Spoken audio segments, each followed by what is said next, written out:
আসসালামু আলাইকুম প্রিয় দর্শক, আজকে দেখতে পাচ্ছেন এমন একটি জায়গায় চলে এসেছি, বাংলাদেশের ঐতিহাসিক একটি জায়গা, ঐতিহাসিক স্থান যা শুধু গল্পের বইয়ে পড়া হয়েছে, ইতিহাস থেকে নেওয়া হয়েছে। সেই জায়গায় দেখতে পাচ্ছেন যে সেই হলো লালবাগের কেল্লা। এটাই হচ্ছে সেই লালবাগের কেল্লা, বিবি মরিয়মের সমাধি এখানে রয়েছে। তো দেখেন প্রচণ্ড রোদ, সে কারণেই মানুষ, তারপরেও আজকে শুক্রবার সবাই চলে এসেছে। দেখতে পাচ্ছেন এটি সেই হচ্ছে পরিবিবির সমাধি, এটাই লালবাগের কেল্লা। এটি হচ্ছে 1668 সালে এই লালবাগের কেল্লাটি স্থাপন শুরু করেন, নির্মাণ কাজ শুরু করেন। আসসালামু আলাইকুম প্রিয় দর্শক, আজকে আমাদের বাংলাদেশের একটি ঐতিহাসিক স্থানে ঘুরতে এসেছি। অবশ্যই আমাদের সঙ্গে থাকুন। কিভাবে আসবেন এবং কোথায় আসবেন সবকিছু ভিডিওতে তুলে ধরব। এটি ঢাকার গুলিস্তান, শাহবাগ বা কার্জন হলের সামনে হতে রিক্সা বা সিএনজি ট্যাক্সি যোগাযোগের মাধ্যমেও সেই লালবাগের কেল্লায় যাওয়া যায়। লালবাগ কেল্লা ঢাকার দক্ষিণ পশ্চিমাঞ্চলে বুড়িগঙ্গা নদীর তীরেই অবস্থিত। এটি অসমাপ্ত মুঘল দুর্গ। এটির কাজ নির্মাণ শুরু হয়েছিল 1668 সালে মুঘল সুবেদার মোহাম্মদ আজম শাহ কর্তৃক।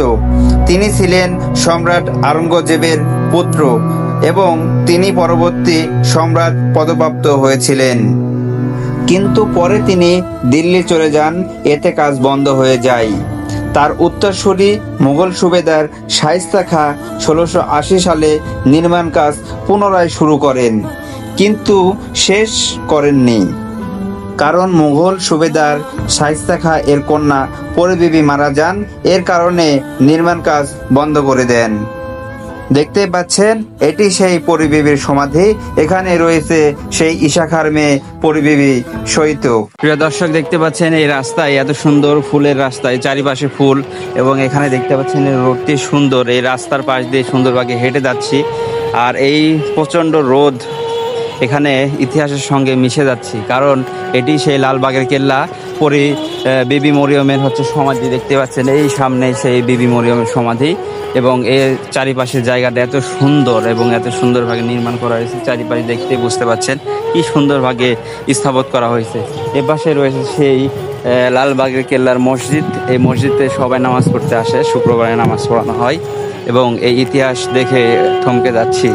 এই লালবাগের কেল্লাটি সেই সময় আজম শাহ 1668 সালে নির্মাণ করেছিলেন, দেখতে পাচ্ছেন। আর আরেকটি বিষয় হচ্ছে যে এখানে রয়েছে হলো বিবি মরিয়মের সমাধি। তিনি এই বিশাল একটি স্থাপত্য সৃষ্টি করেছিলেন, এবং সৃষ্টি করার অসম্পূর্ণ অবস্থায় সে চলে গেছিলেন সেই দিল্লিতে, ভারতের দিল্লিতে চলে যাওয়ার পরে। দর্শক দেখতে পাচ্ছেন এটি সেই মসজিদ হলো লালবাগের কেল্লার ভেতরে যে মসজিদটি স্থাপন করে গেছে, চারিদিকে ঘেরা রয়েছে। এখানে নামাজ অনুষ্ঠিত হয় এবং নামাজ পড়ে।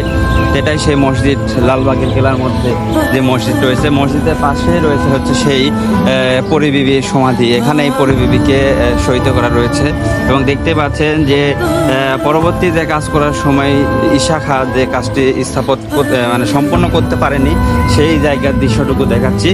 এই ভিতরে দেখেন যে হচ্ছে এই ভাগে স্থাপন করার পরে পরিপূর্ণ এটা শেষ করতে পারেনি ঈশা খাঁ, কারণ হচ্ছে বিবি মরিয়ম যখনই এখানে হচ্ছে তিনি মারা গেছিল, তারপরে এই কাজ আর সম্পন্ন করতে পারেনি। লালবাগ কেল্লা মোগল আমলের বাংলাদেশের একমাত্র ঐতিহাসিক নিদর্শন, যাতে একই সাথে ব্যবহার করা হয়েছে কোষ্ঠী পাথর, মার্বেল পাথর আর রং বেরঙের টালি। চারিপাশে সুন্দর নিদর্শন, যা দেখে মন ও প্রাণ ভরে যাচ্ছে। কতই না সুন্দর নিখুঁত ভাগে তারা এই কেল্লাটি তৈরি করেছিলেন। দর্শক দেখতে পাচ্ছেন এটি সেই, আমরা এই সুড়ঙ্গ পথে চলে আসলাম।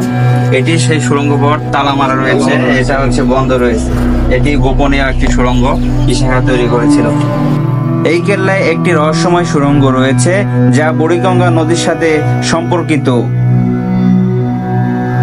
এর ইতিহাস অনেক বড়, সে কারণেই সবকিছু সংক্ষিপ্তভাবে আপনাদের কাছে বর্ণনা করা হচ্ছে।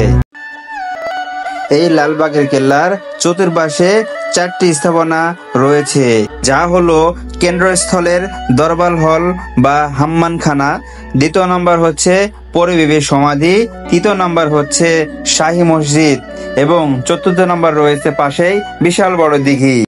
আরেকটা বিষয় দেখাই প্রিয় দর্শক, দেখতে পাচ্ছেন সেই লালবাগের কেল্লায় আসার পরে দেখতে পাচ্ছেন একটি পাহাড়ের মতো উঁচু জায়গা, এখানে উঠতে হবে উপরে। এবং এই যে ইশাখার প্ল্যান দেখে মাথায় নষ্ট যে হচ্ছে সে কিভাবে প্ল্যান করেছে। এখানে দেখতে পাচ্ছেন যে বিশাল সুড়ঙ্গ তৈরি করেছে, লেখা রয়েছে জলপথ তলদেশ, সেই জায়গায় বিশাল একটি সুড়ঙ্গ, গোপনীয় সুড়ঙ্গ। এবং দেখতে পাচ্ছেন পাহাড়ের মতো জায়গা, এর উপর উঠেও আবার সুন্দর স্থাপত্য রয়েছে, প্রাচীর দিয়ে ঘেরা। দেখতে পাচ্ছেন, দেখাই অনেকটা পথ উপরে উঠে ফেলেছি এবং নিচেও দেখা যাচ্ছে, দেখেন কি সুন্দরভাবে মানুষ বসে রয়েছে এবং উপরে উঠছি আমি এই অবস্থায়। প্রিয় দর্শক, জেনে নিব এই লালবাগের কেল্লা কিভাবে নামকরণ করা হয়েছিল। স্বাভাবিকভাবে যে কেউ যদি এর নামকরণের কারণ চিন্তা করে তাহলে স্বাভাবিক তার মাথায় আসবে যে লালবাগে থাকার কারণেই এর নাম লালবাগ কেল্লা রাখা হয়েছে। ধারণাটি মোটেও ভুল নয়, আসলে এই নামকরণ করা হয়েছে এলাকার উপর ভিত্তি করে। তবে প্রথমে এর নাম ছিল সম্পূর্ণ ভিন্ন, যাতে এলাকার কোনো প্রভাব ছিল না। একদম শুরুর দিকেই এই কেল্লার নাম ছিল কেল্লা আরঙ্গবাগ।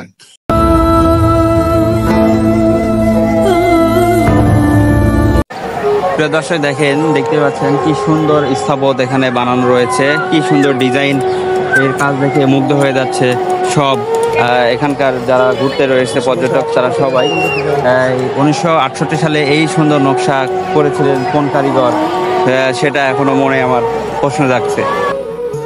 আপনারা দেখেই বুঝতে পাচ্ছেন কতই সুন্দর এর নিদর্শন, কতই না সুন্দর এই স্থাপত্য, দেখেই মন কাড়বে যে কারো।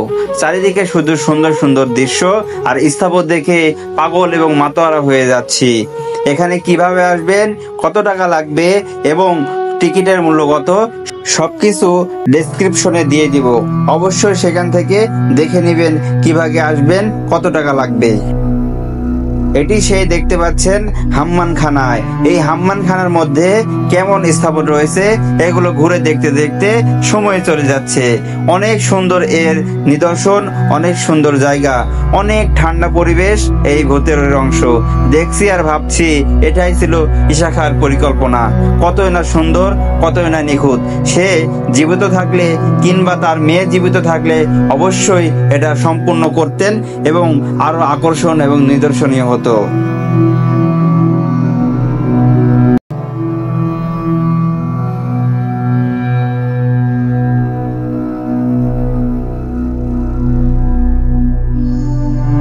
প্রিয় দর্শক, লালবাগের কেল্লার মধ্যে দেখতে পাচ্ছেন বিশাল একটি পুকুর, চারটি পাড়ে একই সমান, অনেক গভীর এই পুকুর। দেখতে পাচ্ছেন উপর থেকে কত নিচে, পুকুরের মধ্যে কোনো পানি নেই, শুধুমাত্র মানুষ এখানে জনগণ সবাই এখানে আনন্দ করতে এসেছে।